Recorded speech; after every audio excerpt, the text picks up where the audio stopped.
বাঘের সামনে লড়াই করতে গেলে ছাগল বেঁধে দিলে হবে না। যারা ভোট লুট করতে আসবে তাদের পিছনের দরজা দেখিয়ে দিতে হবে। এদেশের প্রতীক অশোক স্তম্ভ নাকি বুলডোজার? কি হবে আমাদের বই? সংবিধান নাকি মনোবাদ? जो अंबानी अदानी का यार है वो असली में देश का गद्दार है। কিন্তু আমি মাথা চুলকেও বুঝতে পারছি না যে একই কোম্পানি দিদি আর মোদিকে কেন টাকা দিচ্ছে। 34টা বছরে এই পশ্চিমবঙ্গের মাটিতে 1,38,000 ছেলেমেয়েরা কলার উঁচু করে মাস্টারমশাই দিদিমণির চাকরি করছে।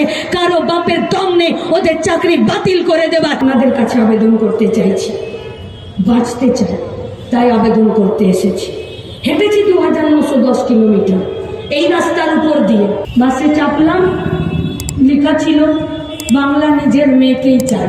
খুব কষ্ট করে ভাবলাম যে বাংলা নিজের মেয়েকে চাইলো আর গোটা বাংলার ছেলেগুলোকে পরিযায়ী শ্রমিক করে বাংলা থেকে তাড়িয়ে দিল। আর বাসে একজন বয়স্ক ভদ্রলোক বসেছিলেন, উনি পোস্টারটা দেখে এমন নাক মুখ ছিটকালো আর তারপরে বলল যে বাংলা নিজের মেয়েকেই চায়।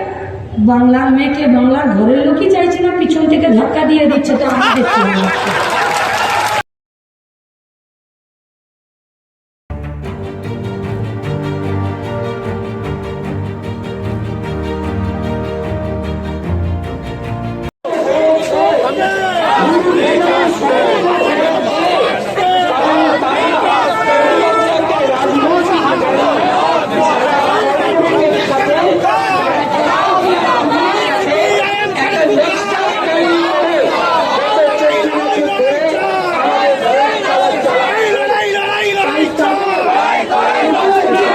বাঘের সামনে লড়াই করতে গেলে ছাগল বেঁধে দিলে হবে না। যারা ভোট লুট করতে আসবে তাদের পিছনের দরজা দেখিয়ে দিতে হবে। এই গণতন্ত্রের পশ্চিমবঙ্গ তোমাদের জায়গা নয়। যদি এনআরসি এবং সিএএ কে মানুষের বিনা সম্মতিতে গোটা দেশের মধ্যে তারা প্রতিষ্ঠিত করতে চায় তো মমতা ব্যানার্জির সরকার সেটা পারবে না। যে কারণ দেখিয়ে ওরা শংসাপত্রকে বাতিল করছে সেই কারণ যদি ভ্যালিড না হয় এদেরকেও জেলে যেতে হবে। সরকারি কাজ করে সরকারি কর্মচারীরা খুব বুঝে শুনে কাজে এগোন, নইলে কিন্তু সরকার টিকবে না। তখন কিন্তু জেল যাওয়ার জন্য প্রস্তুতি সবাইকে নিতে হবে। জিতবো। এদেশের প্রতীক অশোক স্তম্ভ নাকি বুলডোজার? কি হবে আমাদের বই? সংবিধান নাকি মনোবাদ? কোন দিকে লড়বো আমরা? কাজ কারখানা, রেশন, পেটের ভাত, মাথা ছাদ আর লোকাল ট্রেনের জন্য নাকি মারামারি করে মরবো? আমার চোখের সামনে লেখা আছে 70 বছরের ঊর্ধ্বে প্রবীণ নাগরিকদের 5 লক্ষ টাকা পর্যন্ত বিনামূল্যে স্বাস্থ্য পরিষেবা প্রদান করা হবে। ये है मोदी का गारंटी। फेकबाज प्रधानमंत्री रेलवे में उम्र दराज সিনিয়র সিটিজেন কা जो ছাড় দিত সেই ছাড়ে 5,000 কোটি টাকা নির্লজ্জের মতো নিজেদের পকেটে ঢুকিয়ে আজকে ফিরে মিথ্যে কথা বলতে এসেছে। এদের পার্টিকে একটা ভোট নয়, এরা গোটা দেশের মাটিতে সাম্প্রদায়িকতার বীজ এরা বপন করতে চাইছে। ये कैसा देशभक्ति है? 2019-এর 14ই ফেব্রুয়ারি পুলওয়ামাতে এরা আমাদের সেনাদেরকে শহীদ করে দিল আর তারপরে তার একটাও কারবাই হলো না। अगर इसको देशभक्ति बोला जाता है तो ऐसा देशभक्ति हम लोगों को नहीं चाहिए। और राशन के लिए, लोकल ट्रेनों के लिए, रोजगार के लिए, महंगाई के खिलाफ में अगर बात बोलना देशद्रोहिता है तो हम लोग ये बात एक बार नहीं 1000 बार बोलेंगे। और साथ में ये भी बात बोलेंगे जो अंबानी अदानी का यार है वो असली में देश का गद्दार है। और जो देश का गद्दार है তাদেরকে এই ভারতবর্ষের মাটিতে নতুন করে জায়গা দেওয়া যাবে না। কিন্তু আমি মাথা চুলকেও বুঝতে পারছি না যে একই কোম্পানি দিদি আর মোদিকে কেন টাকা দিচ্ছে। ঠাকুমা বলতো পিরিতি কাঁঠালের আঠা, ও আঠা লাগলে পরে ছাড়বে না। এখন এত পিরিতি দিদি মোদির, তাহলে কাঁঠালের আঠাটা কি? আসলে কাঁঠালের আঠাটা হলো যারা আপনার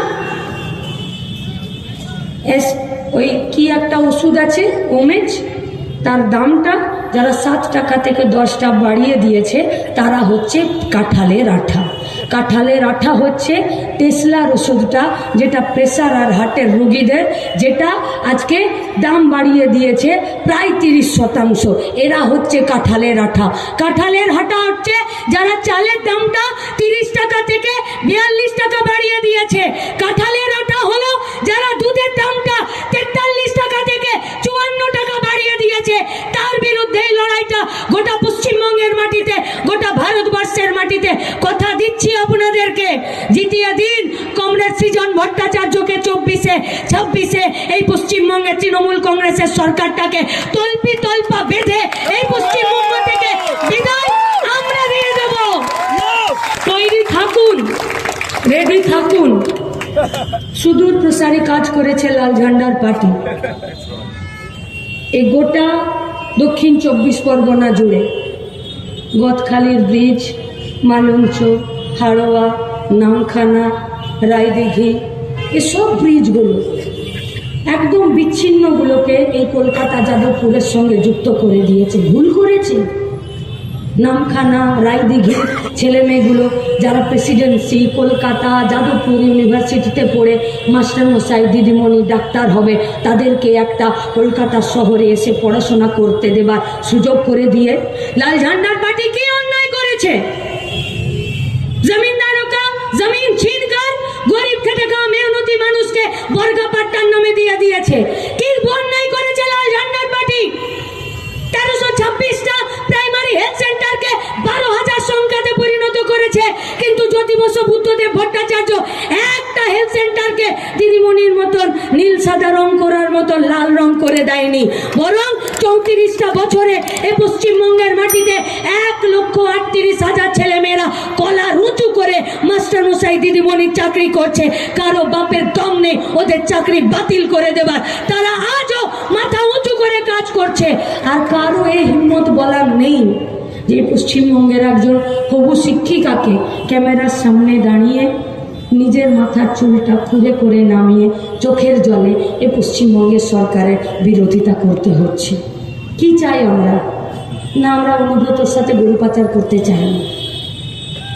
আমরা চাই না এখানে স্কয়ার ফুট সেলের সঙ্গে যুক্ত হয়ে বন্ধ কারখানার জমিতে আবাসন নির্মাণ করে পৌরসভাতে বেআইনি প্ল্যান পাস করিয়ে দিয়ে সেই জমিতে যারা ভ্যালুয়েশন কমিয়ে দিয়ে আর ফ্ল্যাটগুলোকে বিক্রি করে নিজেদের পকেট গরম করছে, আমরা সেই সিন্ডিকেটে নাম লেখাতে চাই না। আমরা চাই না পুকুর বুঝিয়ে দিয়ে, নালা বুঝিয়ে দিয়ে, গাছ কেটে দিয়ে সেখানে অবৈধ নির্মাণ করা। আমরা চাই না যদি প্রিয় বাকিবুরের মতন চাল বিক্রি করে দিয়ে, রেশনের, মিড ডে মিলের, হসপিটালের, জেলের চালগুলোকে বিক্রি করে দিয়ে নিজেদের পেট গরম করতে চাই না। আমরা চাই না এই পশ্চিমবঙ্গে পার্থ চ্যাটার্জির মতন বান্ধবীর ঘাড়ে হাত দিয়ে 2,500 টাকার ফল খেয়ে বান্ধবী সমেত জেল খেটে চাকরি বিক্রি করতে। আমরা চাই সৎ পথে মাথা উঁচু করে বাঁচতে। কি করে বাঁচবো যদি এখানে মাস্টারমশাই, দিদিমণির চাকরি মেধার ভিত্তিতে না হয়? কি করে বাঁচবো যদি পশ্চিমবঙ্গে কারখানাগুলো না তৈরি হয়? কি করে বাঁচবো যদি সৎ পথের সরকার আমার মেধাটাকে, আমার গতটাকে কেনার মতন জায়গাতে না নিয়ে যায়? পশ্চিমবঙ্গের বেকার ছেলে মেয়েদেরকে আজকে অসৎ পথে ঠেলে দিচ্ছে, তা হলো পশ্চিমবঙ্গের তৃণমূল কংগ্রেসের সরকার। আমরা আপনাদের কাছে আবেদন করতে চাইছি, বাঁচতে চাই, তাই আবেদন করতে এসেছি। হেঁটেছি 2,910 কিলোমিটার এই রাস্তার উপর দিয়ে। অনেক মানুষের ক্ষোভ ছিল এখানটাতে দাঁড়িয়ে 2 মিনিট আমাদের কথা বলা। সেদিন আমরা বলেছিলাম রুটি রুজি, গণতন্ত্র আর সেকুলারিজমের জুতো পরে এবার ভোট হবে। এবারের ভোট ভাষা ধর্মকে নিয়ে শমशान और कब्रिस्तान, हिंदुस्तान और पाकिस्तान को लेकर नहीं होगा। তাই পশ্চিমবঙ্গের মাটিতে, ভারতবর্ষের মাটিতে এবারে মোদি মমতাকে জুতো পরতে বাধ্য করেছি। রুটি, কাপড়া, মকান আর আমাদের শিক্ষা, স্বাস্থ্য আর কাজের জায়গায়। তাই সেই জুতো পরে যত হাঁটছে তত হোঁচট খেয়ে যাচ্ছে।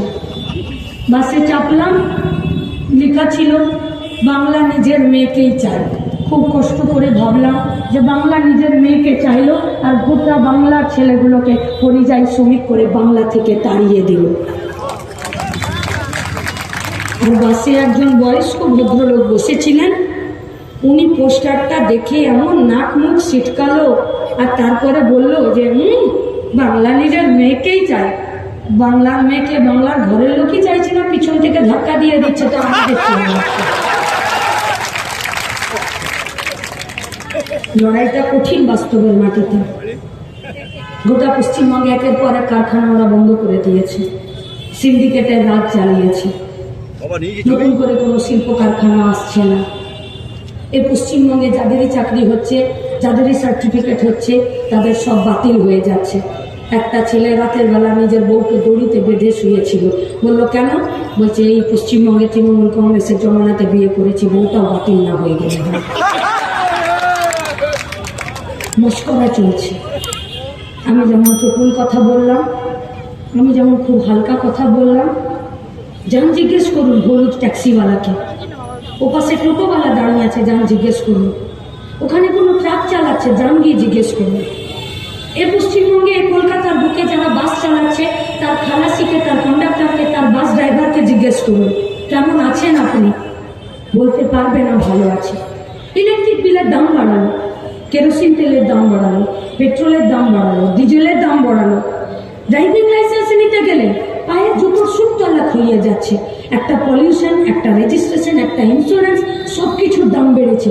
সিভিকরা তো নিজেদেরকে আইপিএস এর বাপ বলে মনে করছে, রাস্তায় এমন লাঠি নিয়ে দাঁড় করাচ্ছে, মনে হচ্ছে যেন আইএস আইপিএস অফিসার এসেছে। আর যারা সাদা পোশাকের আর ঢাকি পোশাকের পুলিশ, তারা দূরে গাছের তলায় দাঁড়িয়ে কেউ খৈনি পিটছে আর কেউ মোবাইলে গেম খেলছে। আর সিভিক ভলেন্টিয়ার এসে টোটোওয়ালাকে, অটোওয়ালাকে দাঁড় করিয়ে বলছে, দেখি তোমার লাইসেंस, देखी तुम्हारा पॉल्यूशन, देखी तुम्हारा रजिस्ट्रेशन। पश्चिम बंगाल में हीरा चोरी करने वाला पकड़ा जाता है, लेकिन हीरा चोरी करने वाला छूट जाता है। वहीं पश्चिम बंगाल में सिविक वॉलंटियरরা আজকে গোটা পশ্চিমবঙ্গের এই সরকারি বেসরকারি পরিবহন ব্যবস্থার গোটা ব্যবস্থাটাকে আজকে একদম চুলার দুয়ারে নিয়ে চলে গেছে। বাইরে গিয়ে এমন চেক করছে, রবীন্দ্র বসে আছেন, বলতে খারাপ লাগছে কিন্তু আটকাতে পারছি না, এমন চেক করছে সিভিক ভলেন্টিয়াররা, মনে হচ্ছে এবারে জাঙ্গিয়া করে আছে কিনা ড্রাইভার সেটাও দেখবে। তারপরে যখন ফেল পাচ্ছে তখন বলছে কেস দেবে। সে তো হাত জোড় করছে, বলছে যে না আমি তো আর পারবো না, কারণ আমাকে থানাতে মাসোহারা দিতে হয়। এই গাড়ির ড্যামারেজকে রক্ষা করে নিয়ে এ গাড়ি রাস্তাতে নামিয়ে আমাকে গাড়ি চালাতে গেলে হিমশিম খেতে হচ্ছে। আমি যদি 2 টাকা বেতন বাড়াই, 2 টাকা ভাড়া বাড়াই, তাহলে পাবলিক ঝামেলা করে দেয়। সরকার আমার দায়িত্ব নেয় না। আমার যদি অ্যাক্সিডেন্ট হয়ে যায় আমাকে ডাক্তার দেখায় না। আমার রোজগার হচ্ছে কিনা সরকার একবার আমাকে জিজ্ঞেস করে না। আমি যদি অসুস্থ হয়ে যাই, আমার ইএসআই কার্ড নেই, কালকে যদি আমি স্টিয়ারিং ধরতে না পারি আর আমার চোখের সামনে যদি চালসা চলে আসে, তাহলে তো কাল আমার সরকার দায়িত্ব নেবে না। তাহলে আপনি বাড়ি থেকে বেরিয়ে একটু দূরে রুবি হসপিটাল, পিজি হসপিটাল যাবেন, আপনাকে গণপরিবহনের উপরে নির্ভর করতে হবে। আর আমি যদি বাজার যাই একটু মাছ কিনতে, একটু সবজি কিনতে, তাহলেও আমাকে গণপরিবহনের উপরে নির্ভর করতেই হবে। অথচ সরকার নিজের হাত জগন্নাথ বলে উপর দিকে তুলে দিয়েছে। আর সমস্ত গণপরিবহনের আজকে যারা শ্রমিক, তাদেরকে রাস্তায় ঠেলে দিয়েছে। কিন্তু সব কিছুর পরেও যখন বলবে যে আমাকে কেস দেবেন না, আমি পারছি না চালাতে, তারপরে তৃণমূলের ইউনিয়ন আছে, তারপরে 75% কালীঘাটে চলে যাবে, তারপরে দাম বাড়াতে গেলে কালীঘাটের পারমিশন নিতে হবে, তারপরে কোনো একটা অটোওয়ালা, কোনো একটা টোটোওয়ালা, কোনো একটা গাড়ির ড্রাইভার যদি অ্যাক্সিডেন্ট করে দিচ্ছে, তাহলে দিল্লিতে মোদি আর নীতিন গডকরি আইন করে দিল যে যদি অনিচ্ছাকৃত যদি অ্যাক্সিডেন্ট করে তাহলে 10 বছরের জেল আর লাখ টাকা তাদের জরিমানা হবে। কে নেবে? अंधेरी नगरी चौपट राजा के বিচার করবে আর কার কাছে বিচার চাইতে চাও? এরা পশ্চিমবঙ্গের বেকার ছেলে মেয়ে নয়, এরা পশ্চিমবঙ্গের যৌবন নয়, এরা এদের নিজেদের রক্ত ঘাম প্রত্যেকদিন এই পশ্চিমবঙ্গের মাটিতে দিচ্ছে না। এদের পয়সাতে আজকে গোটা পশ্চিমবঙ্গের বাজার সচল নেই। এদের জন্য আজকে জিনিসপত্রের দাম যেটুকু আছে তার থেকেও বেড়ে যাবে না। যদি কালকে এদের বিপদ হয়ে যায়, কে দেখবে এদেরকে? কিন্তু দেখুন এত সব সমস্যা, পুলিশ দাঁড় করায়, কিন্তু সাইডে গেলেই সব সলভ হয়ে যায়। সাইডে যেই যাবে আর পকেট থেকে যে মানিব্যাগ বার করে গান্ধীজি দেখাবে হলুদ রঙের বা গ্রিন রঙের, সব কেস ওখানেই সলভ। তার মানে তুমি দুর্নীতি করো, তার মানে তুমি বেআইনি কাজ করো, তার মানে তুমি বিনা ড্রাইভিং লাইসেন্সে, বিনা পলিউশনে, বিনা ইন্স্যুরেন্সে গাড়ি চালাও। শুধু মমতা ব্যানার্জির বাড়িতে যারা জুতো খুলে যে পুলিশগুলো খিচুড়ি সার্ভ করে, ওদেরকে ঠান্ডা রাখলেই তুমি সব ঠান্ডায় থাকবে। আমরা বলছি যে পুলিশ এখনো পর্যন্ত দালালি থেকে পাচ্ছেন না, আপনাদের কিন্তু অবস্থা খুব খারাপ হবে। টাইম ऐसे नहीं जाएगा, আমরা भी টাইম आएगा। এক মাগে যার যায় না, মানুষ খেপে যাবে না তো পিঠের চামড়া তুলে রেখে দেবে, সেদিনের জন্য প্রস্তুত থাকুন। সম্মান করতে চাই আপনাদেরকে, সরকারি কর্মচারীদেরকে, পুলিশকে, সরকারি উকিলকে, সরকারি ডাক্তার বাবুদেরকে, কিন্তু বাসে লেখা থাকে মালের দায়িত্ব আরোহী। আমরা বলছি আপনার মাথা আর আপনার সম্মানের দায়িত্ব আপনার নিজের। আসুন, হাত বাড়িয়ে আছি, টেবিলের তলায় মাথা গুজে কাজ করতে হবে না, মাথা তুলে মানুষের জন্য নিজের কোমর সোজা করে কাজ করবেন। তার জন্য লাল ঝান্ডার পাশে থাকুন। আপনাদের কাছে আমাদের আবেদন, ভোট দিন সৃজনকে। বেকার ছেলের হাতে কাজ আসবে, গরিব মানুষের পেটে ভাত আসবে। ভোট দিন सृजन के पार्लियामेंटेर भेतरे दाड़िए जो लोग हम लोगों को मनुवाद के जरिए नफरत का पाठ पढ़ाना चाहते हैं, आप लोगों को हम ये वायदा करते हैं कि सृजन के जरिए हम लोग उन सभी को संविधान का पाठ पढ़ाकर छोड़ेंगे। ये संविधान के रक्षा करा, डेमोक्रेसी के रक्षा करा, सेकुलरिज्म के रक्षा करा, स्वास्थ्य शिक्षा गणपरिवहन के रक्षा करे, गरीब मानुष के बाँचार रास्ता देखाबे लाल झंडा। पीठ देखाते जाने ना, बेईमानी रखते नहीं, माथा उঁচু করতে শিখিয়েছে, হাত পাততে শেখায়নি। তাই মুষ্টিবদ্ধ হাতে অধিকারে যারা বাঁচতে চান আসুন 1 তারিখ ইভিএম মেশিন কাস্তে হাতুড়ি তারা সৃজন ভট্টাচার্য পশ্চিমবঙ্গ নতুন দিকে নতুন ভরে গোটা দেশকে বাঁচিয়ে যাদবপুরকে বাঁচানোর দায়িত্ব আমরা নিচ্ছি। সাথে থাকুন, পাশে থাকুন, লড়াইয়ে জেতার জন্য। আর যে লড়াইটা বাঁচার জন্য হয় সেই লড়াইটাতে আমাদেরকে জিততে হবে। জিতবো আমরা, কোথাও কোনো কিন্তু নেই, কমা নেই, উৎসব নেই। 4 জুন পার করে দিন, 26 লড়াইয়ে কোমরে গামছা বেঁধে দাঁড়ান। ইনকালাব জিন্দাবাদ, লাল ঝান্ডা জিন্দাবাদ।